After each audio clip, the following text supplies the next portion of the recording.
Yes, hello. Sorry about the delay. Ah, took me a while to get set up.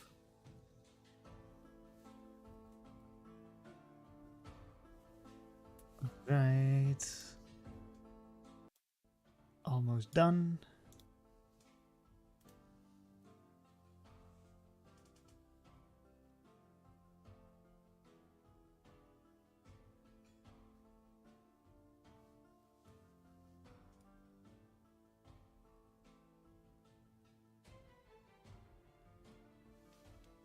Bum bada bum bum bum bum bum bada bum bum.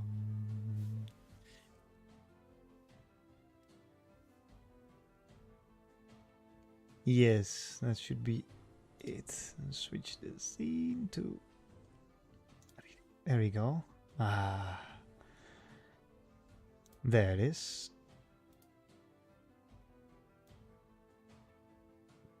Push this in a bit, more a bit.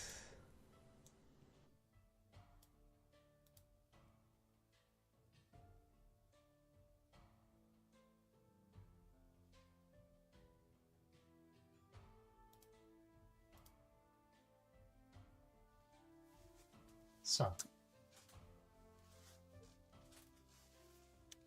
welcome, welcome to another chapter of Spice and Wolf. Today we're gonna continue reading the story of Hollow and Lawrence as they enter Reuvenhagen, if I'm correct. Or at least they're on the road to there, so I think this chapter is gonna be about them entering the city and selling for some stuff for some good profit.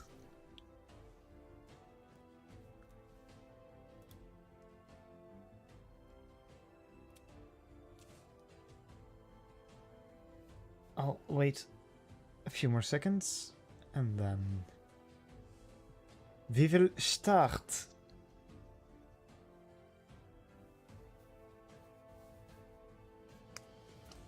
As the description says, today is the day that we continue our adventure of the Spice and the Wolf. Will the couple get into trouble, or will they reap unimaginable wealth? Or maybe experience both? I am sorry about that. I am dumb.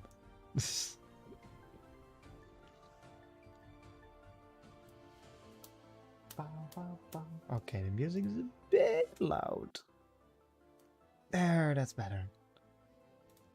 So. Yes. And without further ado, let's hop in to the world of Spice and Wolf. Entering Reuvenhagen required passing through two separate checkpoints. One controlled passage through the city walls, and the other was situated out on the main road, which encircled the sprawl of the greater Reuvenhagen. Owing to the heavy traffic in and out of the city this size, one had to obtain Owing to the heavy traffic in and out of the city this size, one had to obtain a passage document at the outer checkpoint in order to pass through the station at the city walls. Legitimately, travelers would use the legal routes into the city, obtain proper documents, and pass through the walls. Through the walls. Any who lacked a passage document would be turned away on the spot. Checkpoints also provided to some degree of control over the inevitable smuggling of and counterfeiting of large cities attracted. The road that Lawrence and his companions took was inevitably the less traveled, as their checkpoint, while not exactly crude, was rather simpler than checkpoints on more common routes. And the guard there seemed to know Nora. Using some strange power, she guided her ship through the purposefully narrow checkpoint gate, and Lawrence followed after having his wares inspected. The plain checkpoint stood in sharp contrast to the grand August walls of Ruvenhagen. It would be completely impossible to breach Ruvenhagen's walls without control over the surrounding areas. Walls of earth and timber were spoken of with pride in other areas, but here the barrier of stone surrounding the city, with lookout towers positioned at regular intervals, Ruvenhagen was nearer a castle than a city. And Holo let out an involuntary gasp of wonder as they regarded it from a convenient hill just past the first inspection point. Just outside the walls were cultivated fields, and between the fields roads stretched radially out from the city. Here a group of pigs was driven by a farmer. There a long merchant caravan was visible. Farther in the distance, a white carpet moved slowly over the ground, probably a flock of sheep. Some shepherd had brought to the pasture. Shepherds with flocks numbering over 100 were not rare, but this shepherd was likely biding his time before finally bringing his sheep into Ruvenhagen to support the city's consumption of meat. Everything about the place was extraordinary. Lawrence and his companions descended the hill and took one of the roads that ran between the fields. The city was so large from the hill it had seemed close, but traversing the distance took some time. Nora had to be careful that her sheep didn't eat any crops growing at either side of the road. At length, the group was close enough to make out the design of the city walls. At this point, Lawrence carefully produced 2 silver coins and held them out to Nora. Right then, here's 40 treer. Treer were simple copper coins. However, that many coins would be unwieldy. And Lawrence reckoned that 2 silver coins he gave could be exchanged for 45 treer. He had paid Nora extra because he felt indebted to her. He and Holo had been fortunate not to encounter any wolves, but Lawrence was still impressed by the girl's skill. Even Holo would concede it, and it was easy for Lawrence to see Nora distinguish herself in the future. The extra money was just an investment to that. But if I exchange this, won't it come to more than... Call it an investment, said Lawrence. An investment? Now that I know you're such a skilled shepherd, I might be able to turn a surprising profit on wool, said Lawrence in a purposefully greedy tone. Nora laughed and grudgingly accepted the 2 silver coins. We'll be at the Rowan Trade Guild for a while. If you've plans to take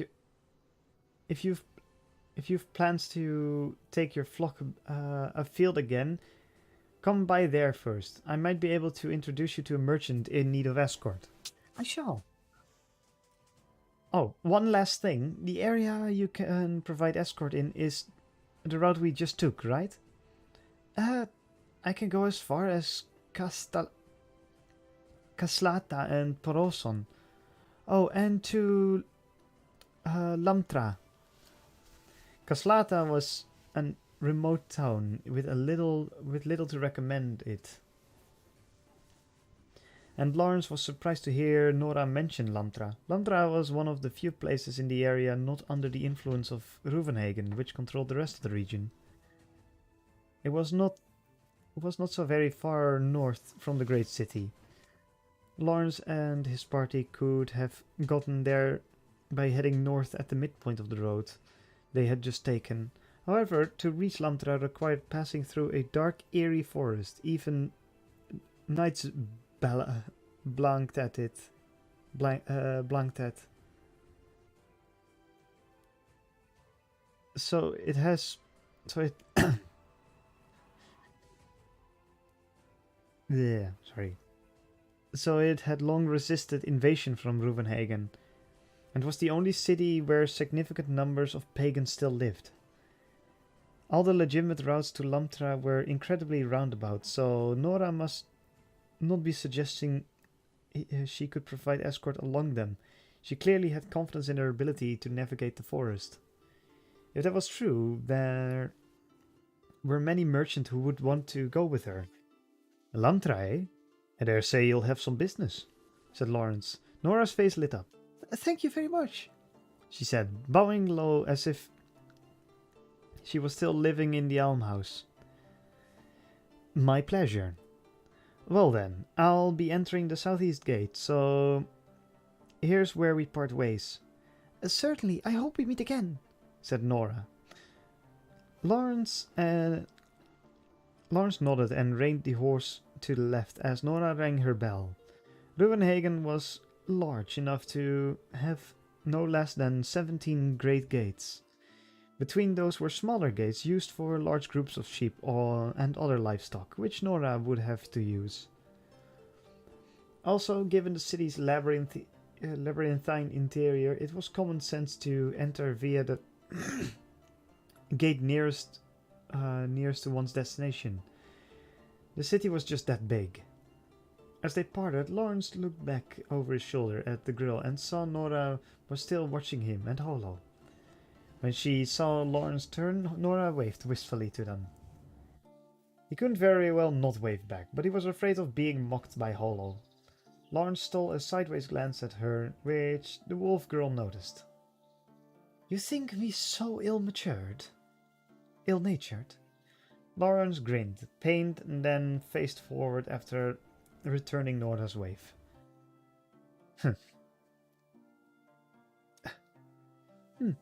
Now we'll see how those honey-eyed peach preserves taste. I'm surely looking forward to that. So you still remember that, did you? Lawrence said as they approached the gate.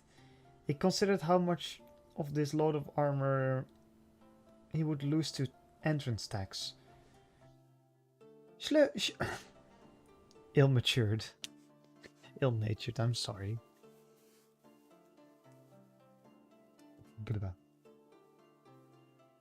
Surely you're not saying that you won't buy any? Holo was intimidating, despite her sweet smile and modestly tilted head. Lawrence averted his eyes and muttered almost as if he were praying. We can't buy any if there aren't selling any.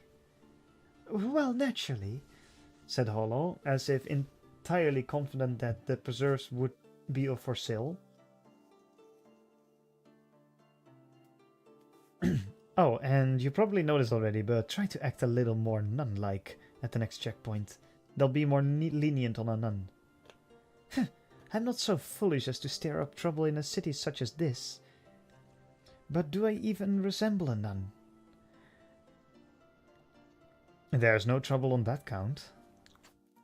As soon as he said it, Lawrence regretted it. Holo had endured much suffering at the hands of the church. Saying she looked like a nun might make her angry. Is that so? Holo said, giggling. She seemed happy, surprisingly so.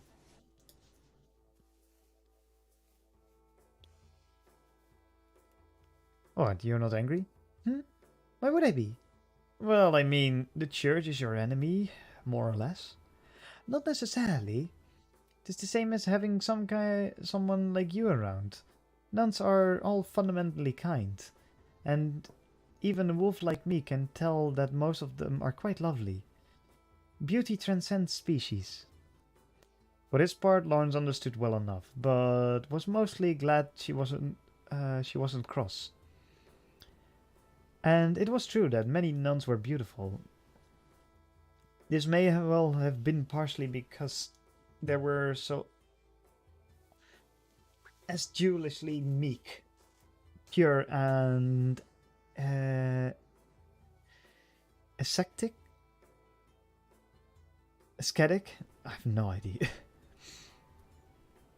Ascetic. Acidic. No. But there were There was also a fact that the illegitimate child of many noble became a nun. Many a beautiful woman contrived to use her beauty to become the mistress of a wealthy noble, and many a fetching noble daughter was seduced by a rake who wielded poetry and art like a weapon. Often the children resulting of such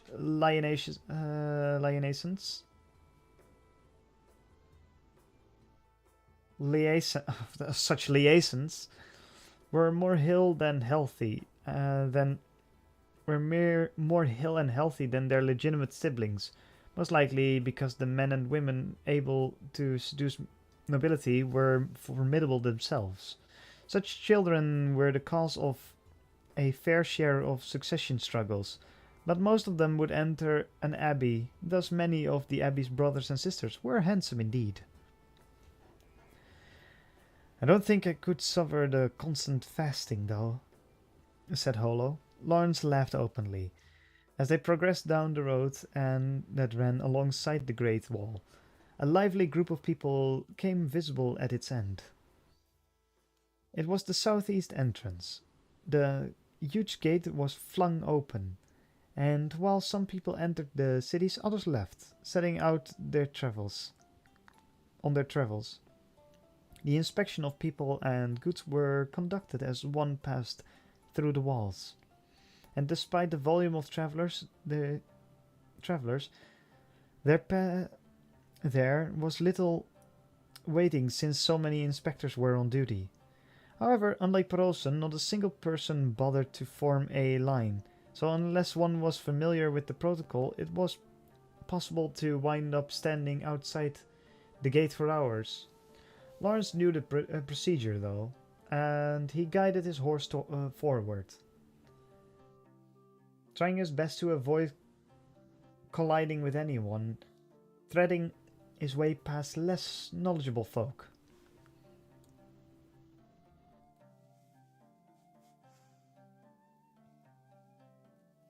And finally arriving at the road that passed under the archway, carved out of the stone wall which led into the city. In times of war, this was an important point to defend, so the walls here were very thick. Lawrence glanced up to see a thickly timbered gate suspended above the crowds. And with a chill, he wondered what would happen if it were to fall, though he'd never heard of such an accident. Just past the gate, there was an opening in the roof through which boiling oil could be poured on invading enemies, should they breach the wall. The stone around the opening was discolored, perhaps due to frequent use or frequency of use. Just past the walls was the inspection checkpoint, and beyond that, Lawrence could see the streets of Ruvenhagen. Any large city hemmed in by walls, not just Ruvenhagen, had to expand upward rather than outward, owing to limited space. Ruvenhagen was particularly challenged in this regard, and the city which greeted Lawrence was reminiscent of a ship's hold piled high with goods. Several buildings looked ready to overflow at any moment. Still beyond those, he could see the high roof of Ruvenhagen's great cathedral. "You're a merchant?" a voice called out. Lawrence shifted his attention to the guard wearing thin leather armor who pointed at him. Staring at the city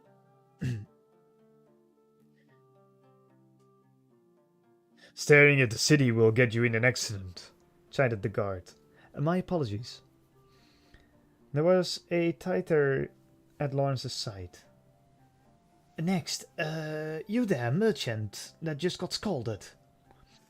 It was difficult to navigate without a proper line. Lawrence choked down the embarrassing brand and guided his horse toward the inspector, bowing in greeting. Passage papers? Demanded the inspector impatiently. Right here. Hmm. Out of Peroson, eh? Your goods? 20 sets of armor. Commerce was prohibited outside the walls, so it was required that the merchant's load matched the travel document. The inspector blinked rapidly. He seemed surprised. Armor? From Peroson? Ah, yes, I bought them from the Laperon Company in Peroson. Is there any problem? Reuvenhagen was founded when knights companies tasked with suppressing the pagans had set up fortifications, and to this day, the city remained an important supply depot for soldiers heading north. Weapons and armor are from surrounding areas were imported here and flew off the shelves immediately. Lawrence was thus puzzled by the inspector's reaction, but the official just shook his head and turned his attention to the wagon bed. The cart contained 20 sets of helms, gauntlets, breastplates, and greaves, all fashioned out of leather and chainmail. The wine had not been merchandise for sale, but was still would still have been taxed. However, it had long since been drunk dry. There was nothing suspicious, and the inspector seemed satisfied. He climbed atop the wagon to verify there were no taxable items like gold or jewels were hidden within the armor. Then, appeased, he climbed back down. He gave the bundle of firewood a curious check, but hiding anything within it would have been impossible. This does seem like Perosan armor. Will you be paying in coin or stock? The armor was worth 100 lumione total, so the 10% tax would amount to 10 lumione. 10 lumione came to more than 300 pieces of Treni silver, and no merchant would travel carrying that much coin. It would have been inconvenient for the inspector to count out 300 pieces if Lawrence had them. Handing over some of the armor itself as tax solved all these problems. Stock, said Lawrence. Good answer, replied the inspector, which elicited a sigh of relief from Lawrence. Turn in 2 sets of armor over there, he said, recording something with a quill on the piece of paper, which he handed to Lawrence. 2 suits of armor were, out of 20, satisfied 10% tax. Lawrence nodded after confirming the accuracy of the receipt. For Hollow's part, she was every inch a nun and thus went unquestioned. This was the city of the church, and suspicion of priests or nuns was likely more trouble than it was worth. In any case, relieved that he gotten through the checkpoint smoothly, Lawrence descended from the wagon, then took hold of the reins and walked on. It would only become more crowded and thus dangerous ahead. The area around the tax collection point was like war. A din of colliding languages and clothing. Lawrence could hear the same haggling and begging one heard at any site where taxes were remitted. Naturally, he didn't engage in such anything so foolish as haggling over taxes, and obediently handed over the requirement 2 suits of armor. However, the clerk took a look at the receipt Lawrence received from the inspector and knitted his brow. Lawrence was suddenly nervous. Had there been some impropriety? But no, it seemed everything was in order. Unclear as what just happened, Lawrence passed through the checkpoint and into the city. Climbing atop the wagon, the reaction from the inspector on seeing the cargo armor was a mystery, but Lawrence had made it through, so there was no cause for concern. He muttered reassurance to himself, but a certain uneasiness remained. Hey, merchant, said Hollow. Lawrence was suddenly unsettled at the sound of Hollow's voice, as though he was about to hear something unpleasant. What? Hollow spoke slowly in response to Lawrence's question. I'm hungry. Ugh. Lawrence looked ahead, ignoring both Hollow's complaint and his own lingering unease. The great cathedral of Ruvenhagen is so massive that it is visible from anywhere in the city. The metropolis spreads out around the cathedral. The district closest to it is known as the Old City, hemmed in by the old city walls, and surrounding those walls in turn is the rest of Ruvenhagen.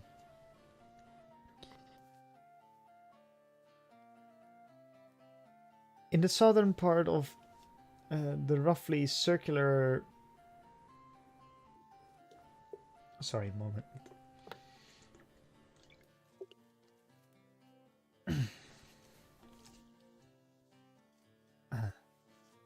In the southern part of the roughly circular municipality was the biggest gate, and passing through the structure, which was large enough to allow siege engines through, there was a plaza so wide as to be envy of any foreign king. And to be the envy of any foreign king. With a fountain created using the latest craftsmanship available in the south and a permanent marketplace.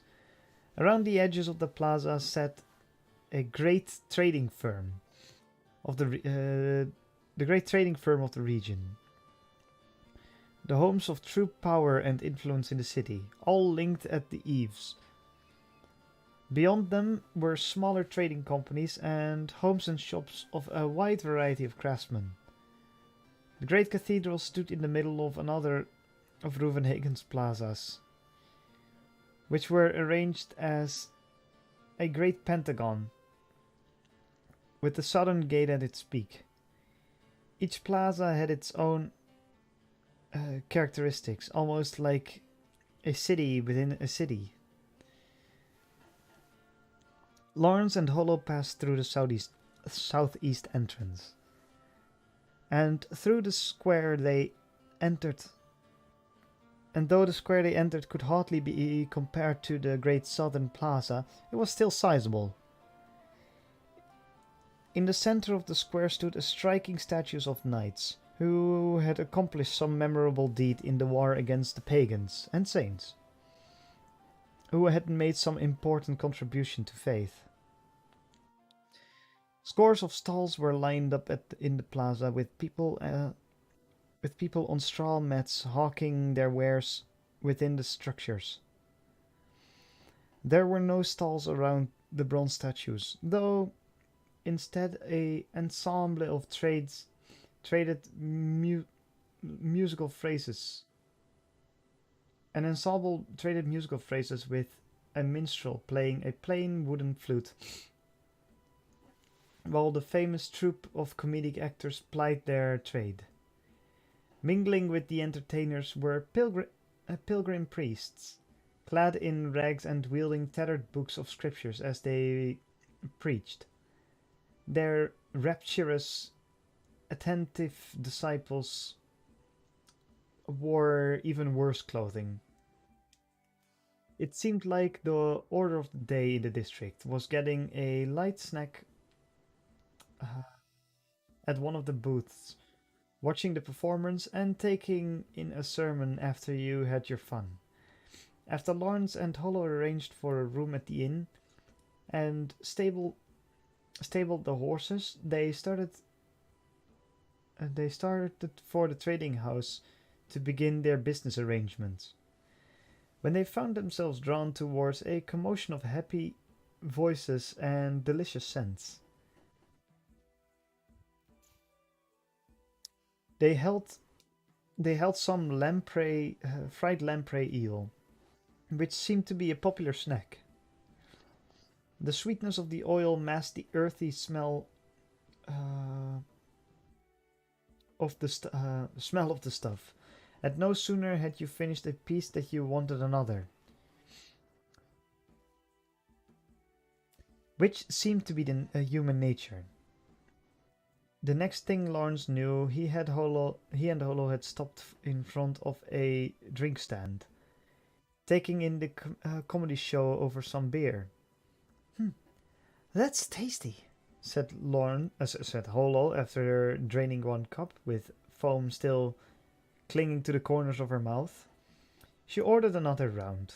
The barman was only too happy to serve such profitable customers. Having snacked on fried eel and beer all afternoon, Holo no longer looked anything like a nun. The outfit she used upon entering the city would have been less convincing because of Lawrence's presence. Nothing was fishier than a person of faith traveling with the merchant, after all. So Holo had switched her robe for a rabbit skin cape. But she folded the robe and wrapped it about her waist, using the resulting makeshift skirt to hide her tail. Her perpetually troublesome ears were concealed under a triangular kerchief. Thus had Holo transformed from nun to town lass. The square was packed with girls who had abandoned work for an afternoon of fun, so she hardly stood out. The way she drank, with no regard for her coin purse, made it easy to think she was parting some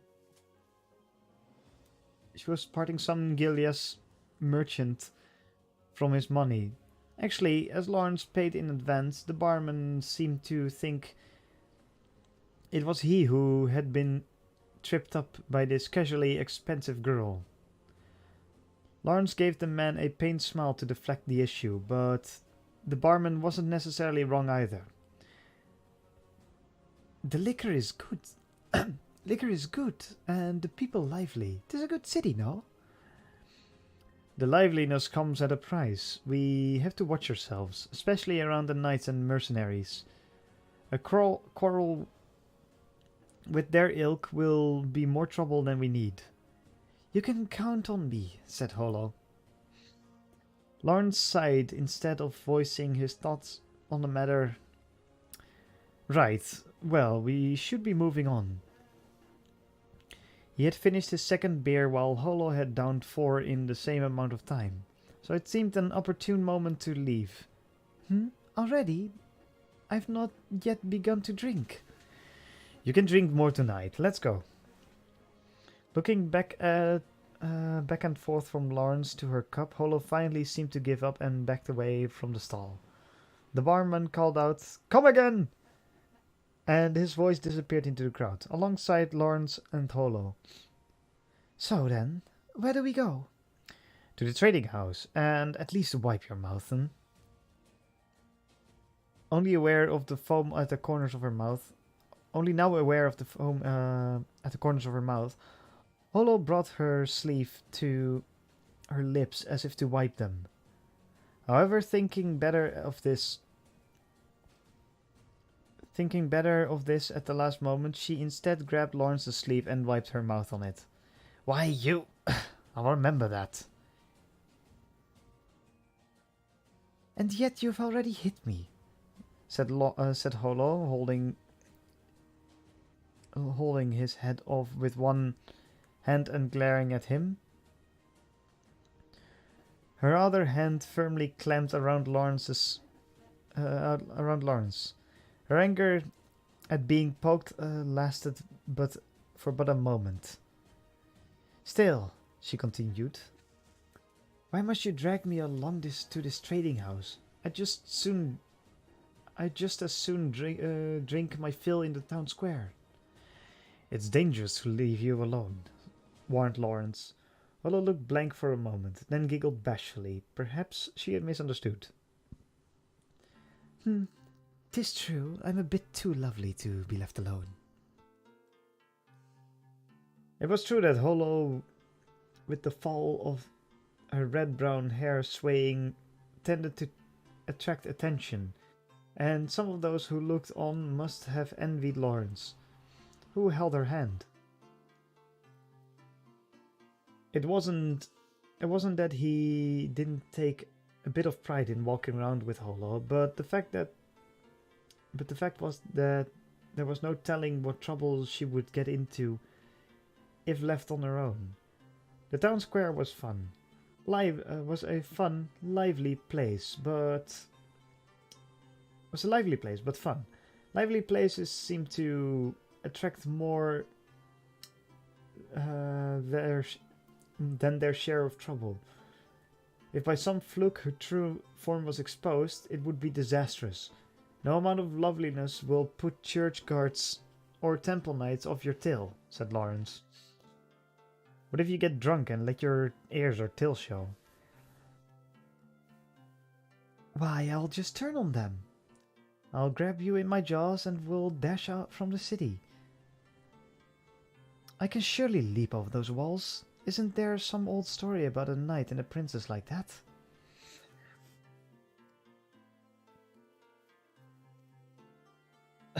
What? The one where the knight rescues the captured princess?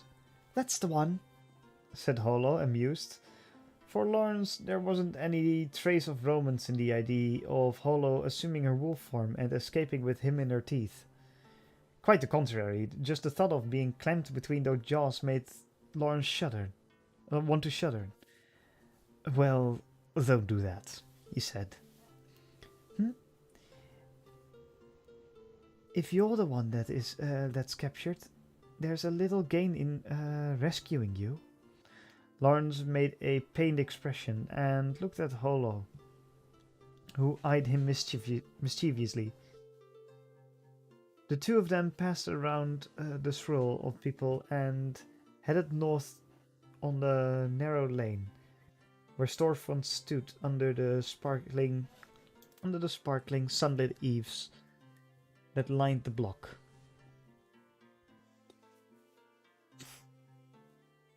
There were no trading companies here, but rather buildings with merchant unions and trading houses.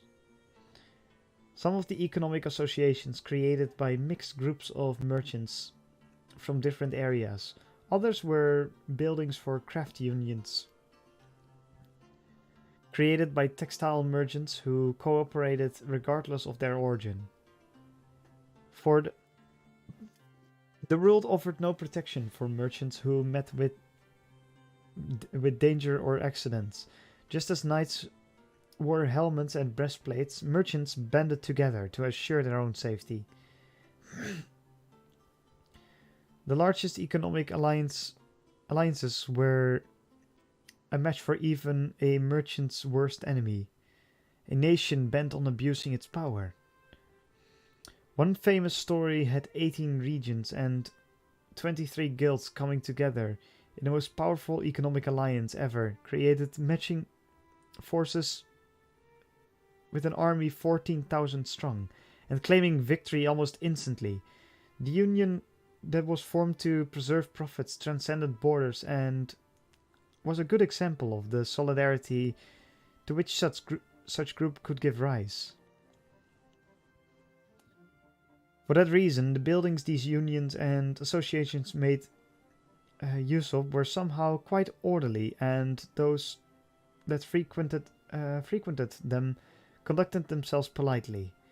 Without civility, a long-standing rivalry between, for example, a fishmonger and a butcher might escalate into violence and overflow into the town. Such manners generally sprung from an aversion to sully one's organization's good name. But they were still very important to merchants. Commerce depended on trust and reputation, after all. Right then, I've got business to take care of, so just wait here, instructed Lawrence once they arrived at the trading house with which he was associated. He saw the building painted in the local style, but could not help but feel a certain nostalgia. He kept it to himself, though, out of consideration for Holo, whose homeland was still far away.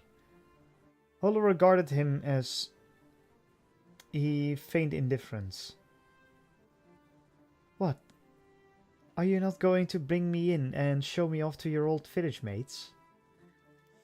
It seemed she had spotted a bit of the pride he'd mustered along the way, but that wasn't enough to bother him anymore. It would basically amount to a preamble preamble to marriage to a preamble to marriage. My town's marriage ceremonies are quite rowdy. Are you sure you're up for that? This sort of thing was quite universal. Hollow's knowledge of the human world seemed to give her some idea. She shook her head in distaste. I'll be done soon. If you wait nicely, I'll buy you some sweetbread, said Lawrence. I'll thank you. I'll thank you not to treat me like a child. Oh, you don't want any? I do. Lawrence couldn't help but laugh at Hollow's serious reply, and leaving her there, he ascended the steps to the building and rapped on the door of the trading company. The door had no knocker, which was a sign that only members should knock. After waiting for some time, however, there was still no answer. Lawrence ventured to open the door on his own, given the time of the day, it was possible that everyone was out into the marketplace, and he was expected. And as he expected, the interior was silent. The first floor was a spacious lobby set up as a drinking hall in which the members could relax. But the chairs were set atop the round tables, and a mop leaned against one wall. Evidently, the room was being cleaned. Nothing had changed in the year Lawrence had been away, save the hairline of the guildmaster who tended the front counter, which had receded. He imagined the master's already large belly had grown larger, but unfortunately the man seemed to find it difficult to stand, so Lawrence couldn't be sure. The master lifted his gaze from the counter with a friendly smile and his usual ribbing. Well now, what a poor merchant is this, wandering around a trading house at this hour. Cares not a whit for making money.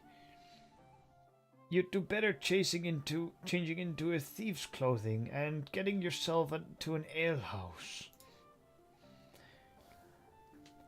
The greatest merchants make money without dirtying their shoes with so much as a speck of dust.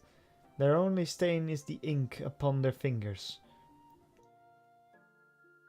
Running around the marketplace all day is a sign of a third-rate merchant, am I wrong? Every time they met like this, Lawrence used to get angry, recalling the master's inexplicable habit of jesting at him when he was a young apprentice.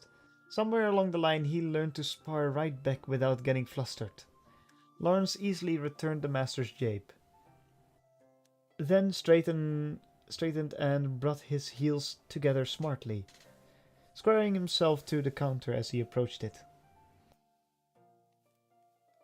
The man ensconced behind the counter was squarely built and stout, and slapped his forehead at Lawrence's reply, grinning. You've gotten clever, my boy. Welcome home, my son. Stop it with the son nonsense. What are you saying? All in the Rowan Trading Guild are my sons and daughters. The two shook hands over familiar exchanges, and yet I know of all the times you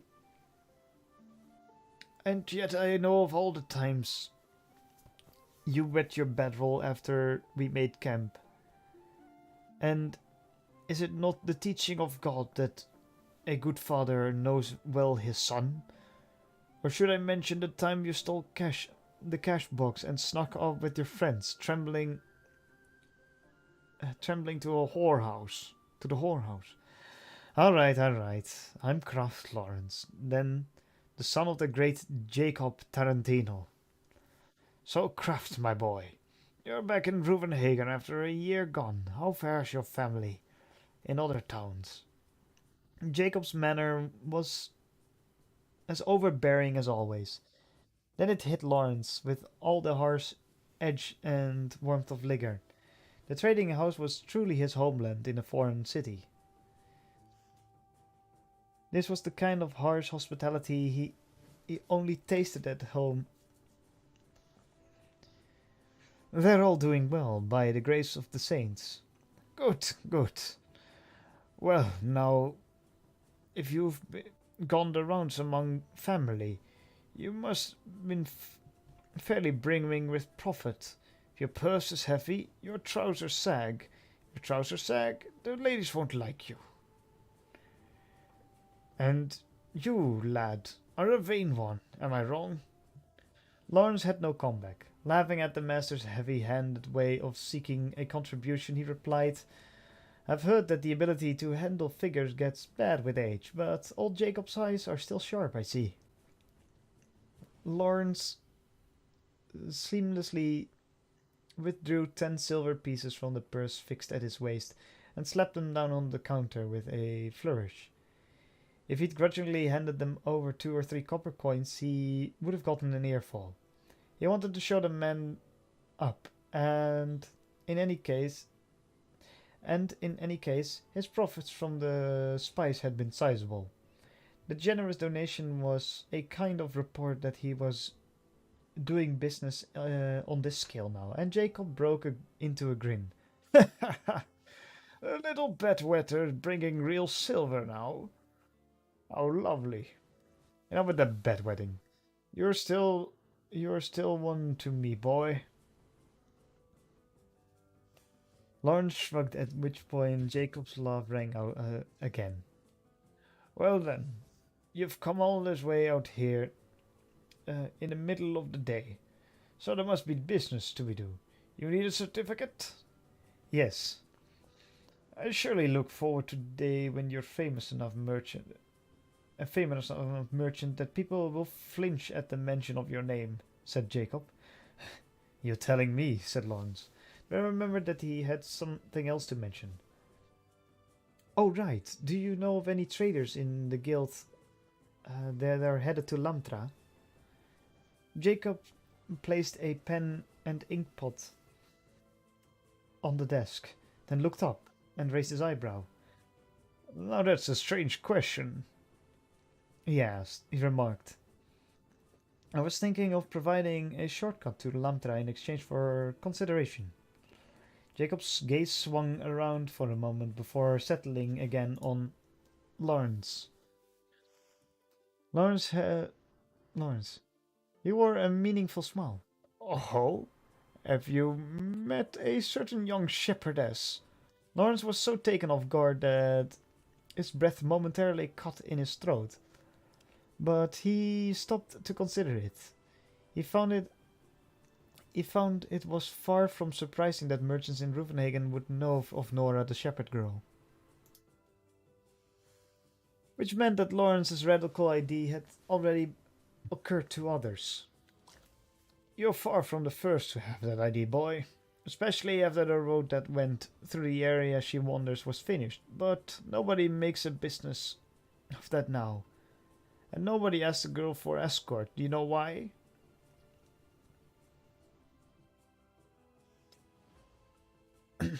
Jacob spoke smoothly as he wrote out a certificate. Lawrence answered with a sigh. Because there's no business in it? Jacob nodded and looked up.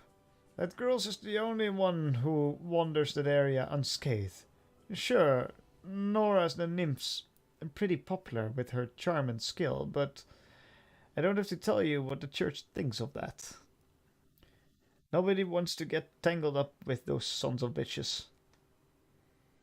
He dipped the tip in of his quill in the ink pot and continued a malicious with a malicious leer on his face.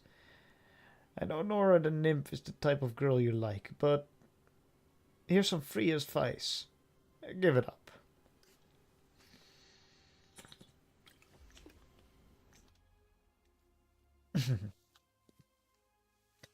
It was just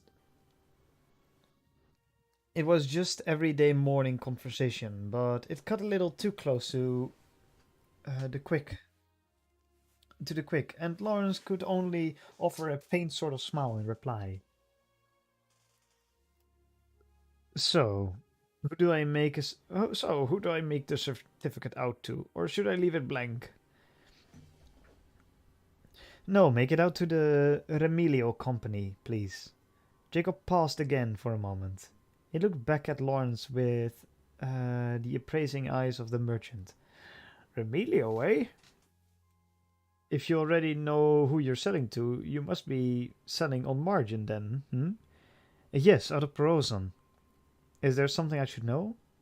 Asked Lawrence, only to be hit by a sudden severe look that surfaced like a fish from the depths of the pond. Hmm. Well then. Well, you'll see when you get there. Here's your certificate. When a merchant when a merchant first sold goods to a trading house, the worst problem he might encounter was competing merchants forced their prices down. Such things didn't happen too often in smaller towns like Pasio or in Proson, but in Ruvenhagen was large. And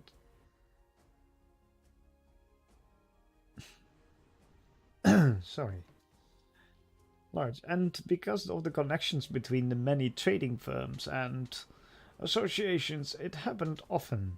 Ruvenhagen was a obvious place for large transactions, and the smaller transactions of individuals. No? Oh, it's not a. Was made of sand. Thus, Lawrence would state which trading guild he was associated with and make it clear that he could not be trifled with. With the name of the guild behind him, he wouldn't be treated badly.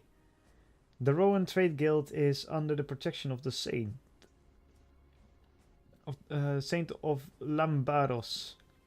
I'll pray for your good fortune, said Jacob. My thanks. Lawrence took the certificate that proved his affiliation with the Rowan Trade Guild, vaguely thanking Jacob, who clearly knew more than he was saying. Lawrence knew from experience that if he asked more information, he would not get it. However, in such situations, it was likely that he would come to the answer after either further thought or investigation. What could it possibly be? He wondered. Yes, yes, you'll see when you go.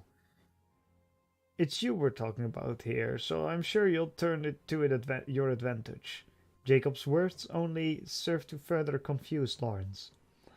But if going to the trading house would lead to understanding, he had no choice but to advance. In all likelihood, some commodity price had destabilized, and the Remilio company was in some kind of chaos. Lawrence put the thought out of his mind, gave Jacob his thanks, and turned to leave. He had come here to sell his goods, and getting distracted before he did that accomplished nothing. The moment he put his hand on the door, he was stopped short by Jacob's voice. Lawrence looked back and saw Jacob smiling pleasantly. Oh, and just you wait before getting involved with any girls. You hear? Even a mild one like Nora's too much for you to handle. A city girl would take up all your profits, just like that. There were windows. There were windows in the guild's house, but they were not made of glass. Like the great trading companies. Instead, oil-soaked sheet of linen cloth served as panes. This let a bit of light in, but one could hardly see through them. Yet it seemed like Jacob had spotted Hollow just beyond the door. It was proof that a man possessed the cunning run to run a guild in a foreign land. This was far beyond that of a normal person. You can't invest without capital. Well met, you bedwetter. Lawrence grinned sheepishly and opened the door. Jacob was still laughing when he closed it behind him. He remembered his days as an apprentice. When faced with people like Jacob, he had been in such a hurry to grow up to surpass them. It was nostalgic, but bitter and biting at the same time. Lawrence reflected on how much he still looked towards the base of the stone steps. How young he still was when he looked towards the base of the stone steps. Just at that moment, Hollow glanced over her shoulder at him. Oh, there! Oh, there he is. That's my companion. She was sitting at the base of the steps. She pointed rudely at him.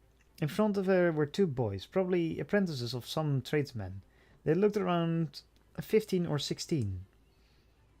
Both the same age as Hollow appeared. They were carrying packages, perhaps on errand for their parents. The boys, just barely old enough to shave, regarded Lawrence with animosity after hearing Hollow's words. Dealing with them could have been a hassle, but they flinched slightly when Lawrence sighed. There was a world of difference in social position of a craftsman apprentice and a guild merchant. The boys had probably approached the obviously bored Hollow, but now, confronted with Lawrence, they realized there was nothing they could do. So looked at each other, the two apprentices scampered off. Hollow giggled. They were precious, called me a beautiful rose. They did, she said, laughing as she watched the boys dash off. But Lawrence's face showed his distress. Don't mess around with them. Apprentice boys are like wild dogs. You could get taken. And in that case, you come to my rescue again, am I wrong? Faced with her unexpectedly Gillias response, Lawrence couldn't help but feel a bit happy, but his face remained stern. Sure, I'd rescue you. Olo grinned and stood. Of course, in the end, I was the one who rescued you.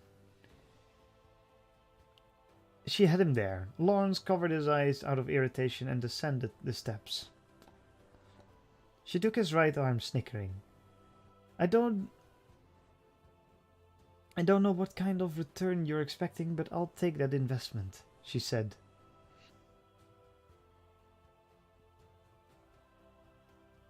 You heard all that? My precious little ears can tell when you so much as twitch an eyebrow. So you could have... so you have a thing for fair hair, do you? Lawrence only managed to confused huh at Hollow's utterly inexplicable reasoning before she continued. And so scrawny too. Or do you like the careworn look? Or do you just have a thing for the shepherdesses? A rapid-fire interrogation made Lawrence think of a suspension bridge, with the ropes being cut one after another. He stared at Hollow, alarmed, but she just smiled back. Her smile was the most frightening thing yet. Now wait a minute. That's just Master Jacob's way of saying hello. If he's got an opportunity, it's like a game for him to say stuff like that. I'm not... Not what? Lawrence saw in Hollow's eyes that she wouldn't tolerate a lie. He had no choice to tell the truth. Well, sure, I thought Nora was nice, but I can't say our conversation wasn't nice.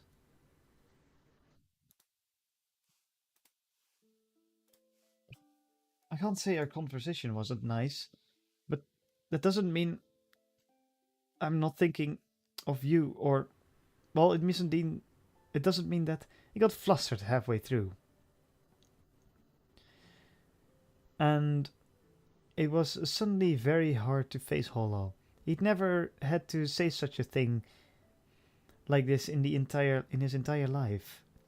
Having gotten it out, he took a deep breath after composing himself a bit. He glanced over at his companion, who regarded him with measure of surprise on her face. I was just teasing. The embarrassment and anger Lawrence felt at these words were sliced clean through by the smile Hollow gave him. I I didn't think you'd take me at my word. There, it's nice. She looked down and squeezed his arm just slightly. For Lawrence, it hadn't been the disassembling or provocation of negotiations, but a way of seeing how close they could become. Mostly unconscious of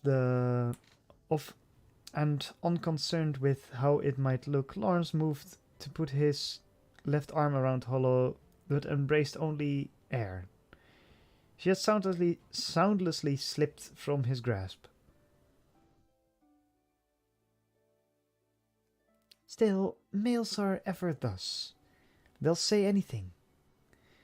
Looking at her sad, serious manner, even Lawrence could easily imagine that sometime in Hollow's past, someone had said something careless and hurtful. Sometimes that still something that she still felt resentment over. But Lawrence was a merchant. He was always careful with his words. So, you'll need to show me something. Do knights not trust their swords and shields as proof of their good faith? You're a merchant, so what will you show me? Lawrence had also heard the tales of knights who would hand over their sword and shields said to be their very souls whenever swearing oaths of loyalty. So what then of a merchant? The answer was obvious: money. Lawrence could just imagine Hollow's unamused expression if he handed her a full purse of coins. He needed to buy something for her. Something that would both make her happy and stand for the money. His merchant soul. That would unhesitantly use that he would unhesitatingly use for her sake. The item that sprang immediately to mind was the ultimate luxury: honeyed peach preserves. Fine, said Lawrence. I'll show you. I don't say such things lightly. Her eyes filled with a mixture of suspicion and anticipation. If he could somehow answer the question in her brown pupils of hers, well, then honey-eyed peach preserves would be a bargain. I'll buy you some honeyed peach. That was as far as Lawrence got before a strange feeling came over him, specifically regarding the triangular kerchief on Hollow's head. Hollow cocked her head curiously and at the frozen Lawrence.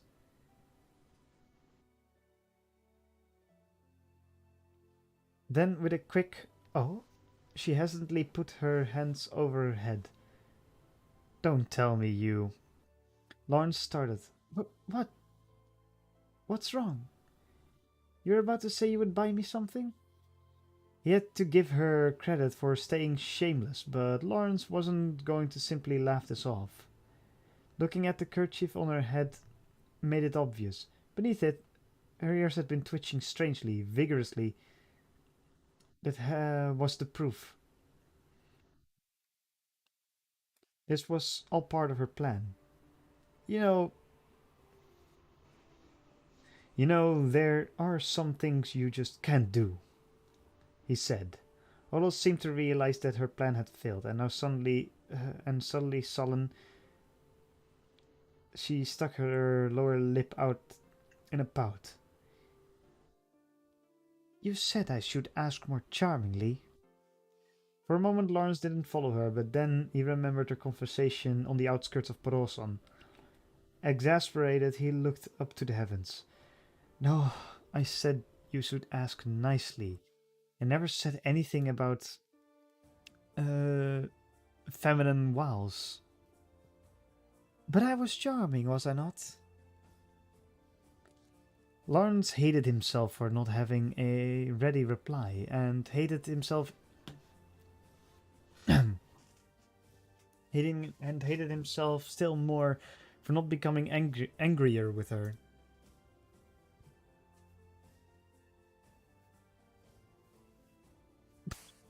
Sorry.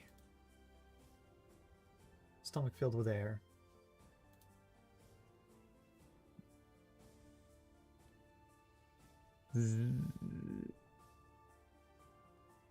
Finally at a loss for words. Though I must say, continued Hollow, you were twice as charming. That was far more exciting than if my plan had gone as I meant it to. Finally at a loss for words, Lawrence simply walked down the road. Hollow laughed and followed him. Come now, don't be angry.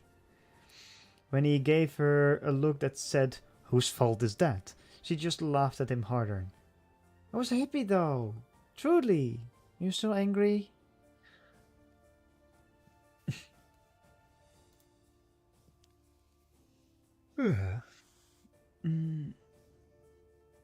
Lawrence found his expression softened by the way Hollow's swaying, chestnut brown hair complemented her smile. He suddenly very much wanted to share a drink with his reliable silent horse, who was male. Fine. I'm not mad, okay? Hollow let slip of a private smile, as if enjoying her victory, exhaling before she spoke again. It won't do to get separated. May I take your hand? To return to their lodgings, they would have to re-enter the crowded streets. But even separated from Lawrence, Hollow would have no trouble finding her way.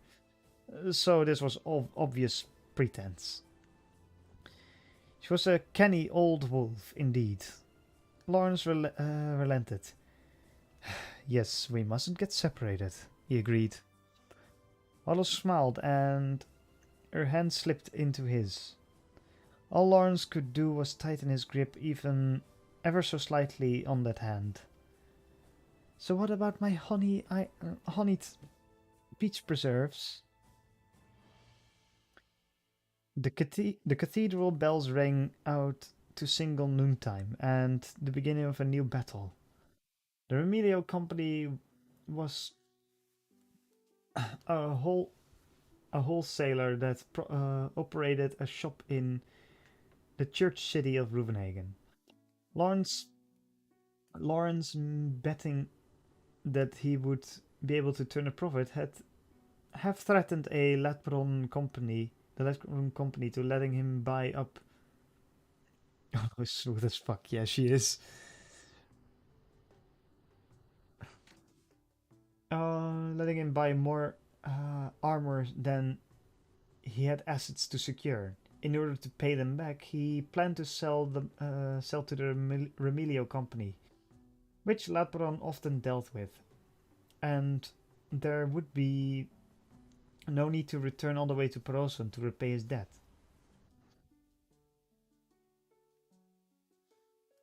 He'd just have them recorded in their ledgers, and that would be that. He entered the street one block removed from the crowded main road and arrived at the Remedial Company. It was the rear entrance, where a large area was reserved for loading and unloading goods.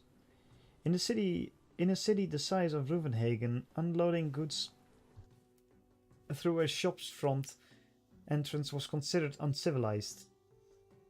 If you tried it on the street with heavy traffic, you'd be laughed at best, and at worst you would not have been able to sell your goods.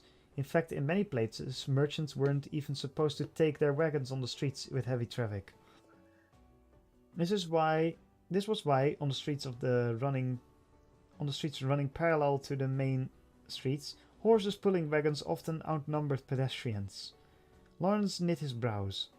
The area around the Remilio company seemed oddly quiet. Is this company managed by monks? Asked Hollow. With monks I'd at least expect to hear prayers, but I don't hear anything. Hollow, munching on a bread roll, lightly took off her handkerchief and started to prick up her ears, but Lawrence had no time for such roundabout methods. He got off the driver's seat and crossed the slope for wagons to pass through and entered the loading dock. Buildings were densely packed, and maintaining a loading dock in Ruvenhagen,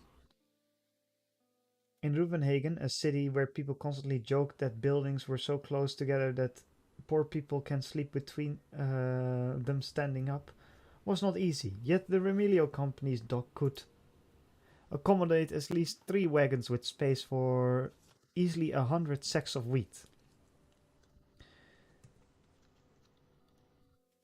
There was a table for conducting negotiations and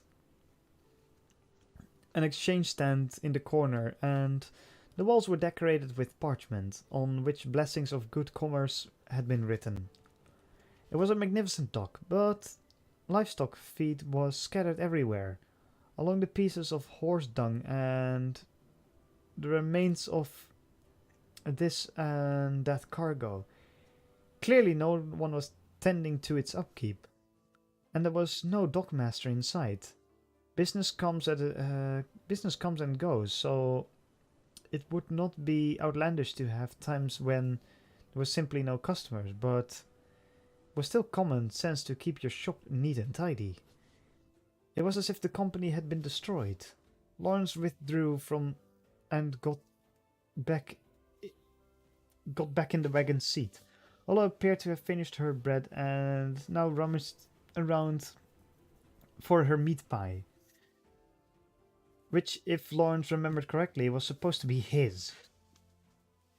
If you eat that much, the sound of your chewing is going to wreck that hearing you're so proud of. Nicely put.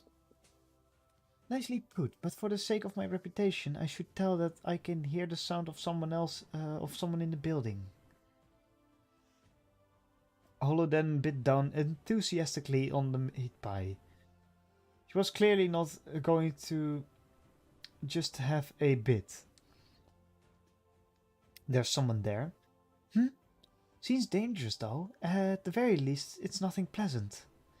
Hearing this, the 5 wooden stories of the Rebelio company, given the state of its loading dock, started to seem downright sinister.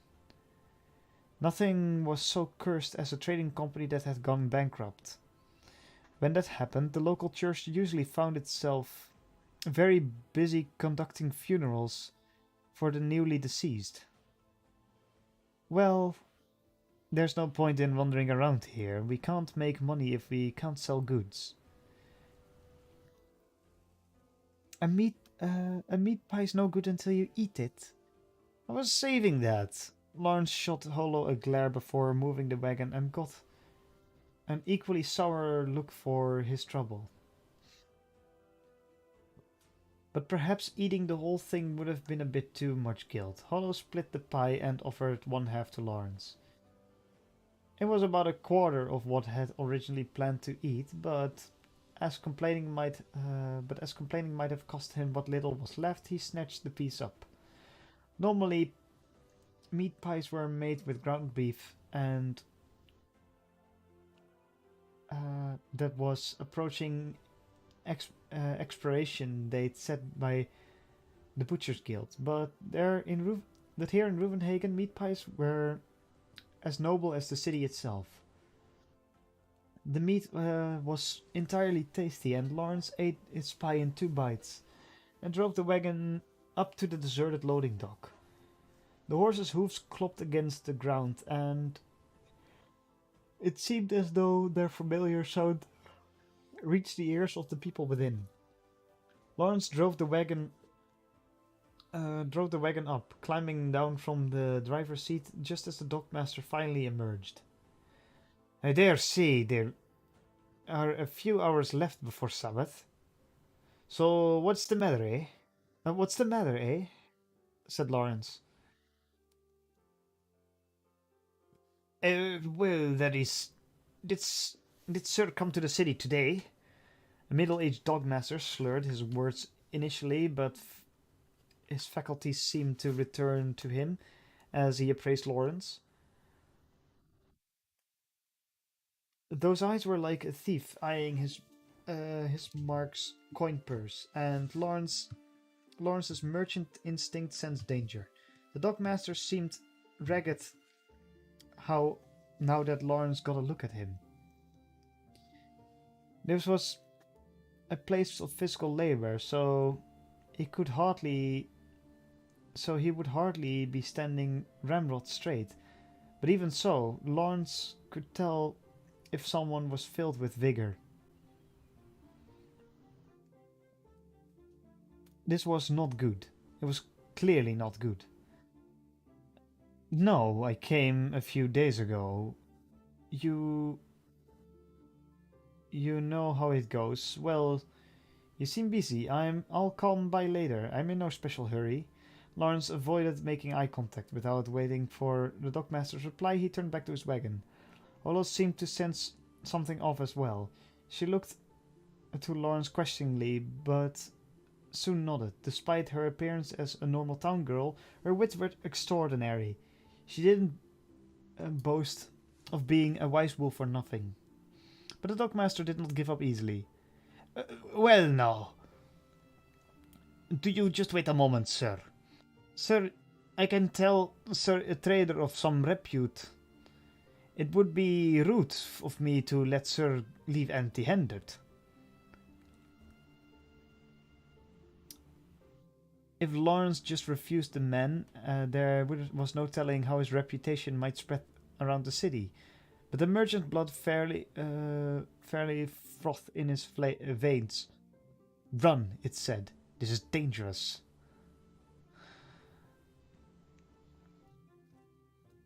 Not at all, replied Lawrence. I'm a merchant with little besides complaints to sell.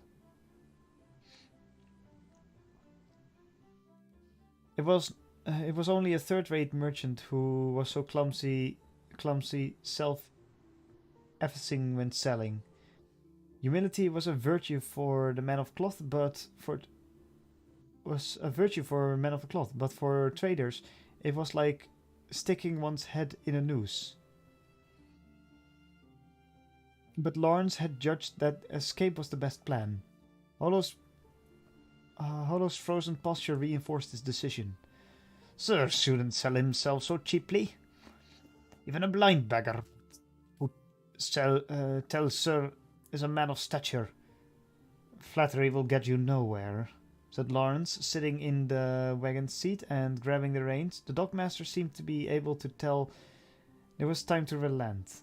He had been leaning forward so earnestly that he'd almost stumbled, but now he righted himself. It seemed like Lawrence was off the hook, so he spoke briefly to the dogmaster. Well then, I'll take my leave.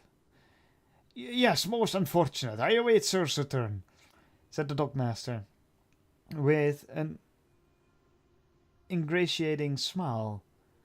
Lawrence took that as his cue to exit, so he started to move the wagon. The dogmaster, however, took advantage of the small gap in Lawrence's defense.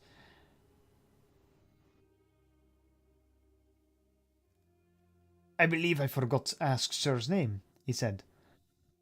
Lawrence, from the Rowan Trade Guild. Lawrence gave his name without thinking. Then suddenly he wondered if giving his name to someone he didn't know in a situation he didn't understand was a mistake. But he could think of no reason why that should matter.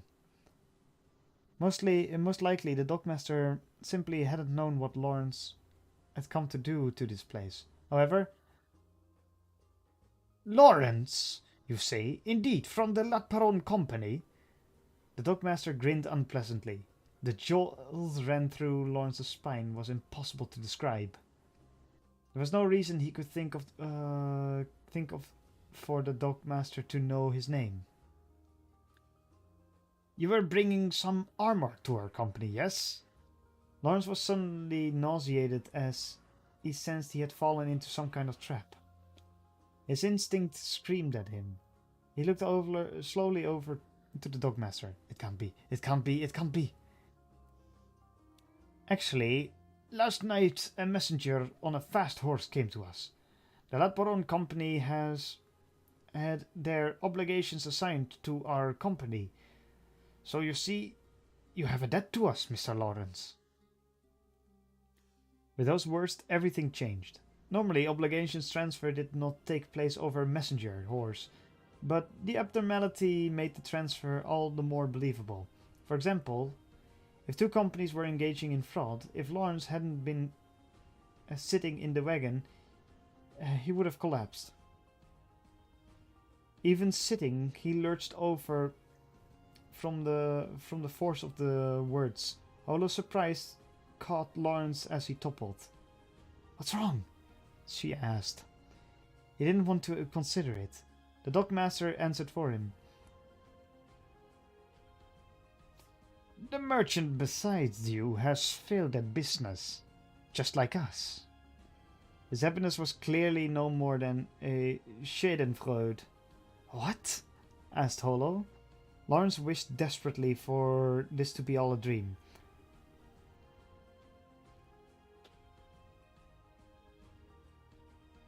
The price of the armor had plunged some time ago. The fox at the Latperon shifted his dead stock onto us. The future was dark. We've been had. Lawrence's hoarse voice was all that tied him to reality. Ugh. Well,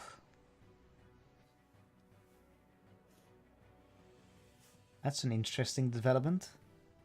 It keeps the books interesting. Huh. Yes. Well, that's another chapter for today. Oh, so.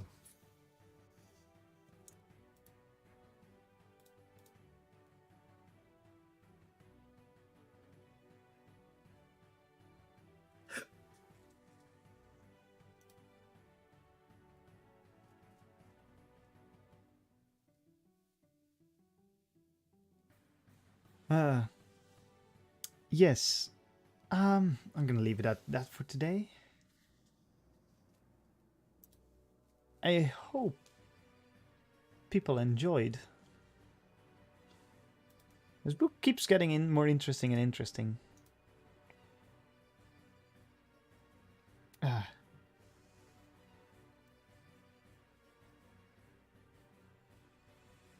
But yeah.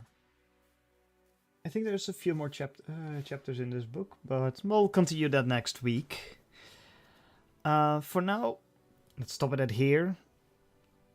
Yes. I hope you all enjoyed this chapter. I hope you all enjoyed my gradually getting better at speaking tone.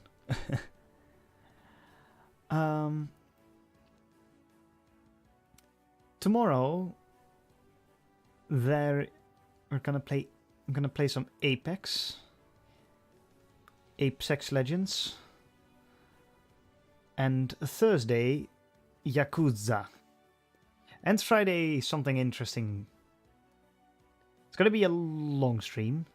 I don't know how long I will keep it up, but I'm just gonna keep going until I collapse from being tired or get so bored that I don't want to do anything anymore.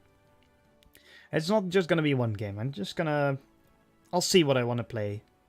I've got some games. Maybe I'll continue some Dark Souls. Do some Genshin dailies. Genshin Impact. Yakuza. It's a Thursday.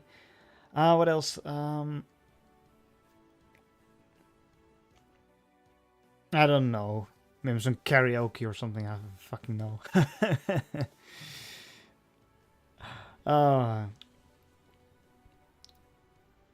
But yeah, that's That's scheduled for Friday. I still have a lot to do this week, so it's gonna be a while until then. But anyways, I hope you all enjoyed. Please, I'm gonna do the riddle again. Yakuza karaoke. I've sung Bakemi Tai before. And by the way, Pigeon, I'll show it to you. I did another rendition of King. Or at least, like, the first part of King. I don't know. I was fucking around in Adobe Audition, learning how to bring clarity to your voice and stuff like that. So this version sounds aesthetically a lot more pleasing. I don't know if and even, yeah, I've been practicing a bit, so probably it's a bit more on tone. Yeah, I don't know. I think I'm gonna do some karaoke Friday just to practice the singing as well.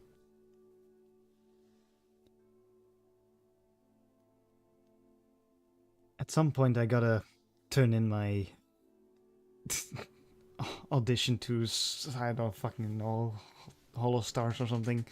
No, no. But anyway, that's all planned for Friday. I hope you all enjoyed. I hope you have a good night. And yeah, I'll see you all tomorrow for some Apex Legends. Have a good night. Bye bye.